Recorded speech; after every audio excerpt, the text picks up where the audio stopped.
ఇప్పుడు పెళ్లి చేసుకునే అమ్మాయిలు కావచ్చు, అబ్బాయిలు కావచ్చు, వాళ్ళకి మీరు ఎలాంటి సలహాలు, సూచనలు ఇస్తారు? ఏం లేదు నాన్న, మీరు ఊరికి పెద్దవాళ్ళు కుదిర్చిన పెళ్ళిళ్ళే చేసుకోవాలనేది ఏమీ లేదు. హ్మ్.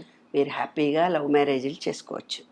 ఒక వ్యక్తిని చూసి మీరు ఆకర్షణకు లోనయ్యారు అని అంటే, హ్మ్. అంటే 10th క్లాస్ ఇంటర్మీడియట్ స్థాయిలో నేను చెప్పట్లేదు. ఓకే. డిగ్రీ, ఇంజనీరింగ్ స్థాయిలో ఇంకా పై ఎదిగినటువంటి మెచ్యూరిటీ మైండ్తో ఉన్నోళ్ళ గురించి నేను చెప్తున్నాను.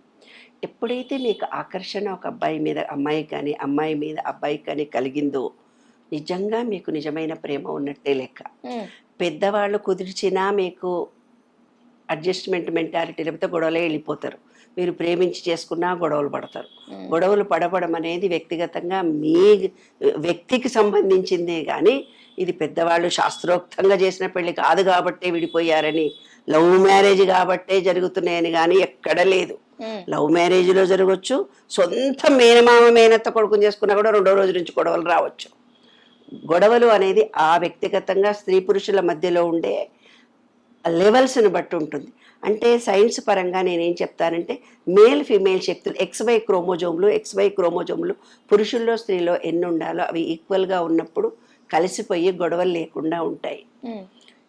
గొడవలు అనేవి ప్రేమ అనేదే ఉద్భవిస్తుంది పెళ్ళికి ముందు, కానీ వ్యావహారిక జ్ఞానంలో ఎలా ఇద్దరు కలిసి బిహేవ్ చేసి ప్రవర్తించుకోవాలో అవసరం రాదు.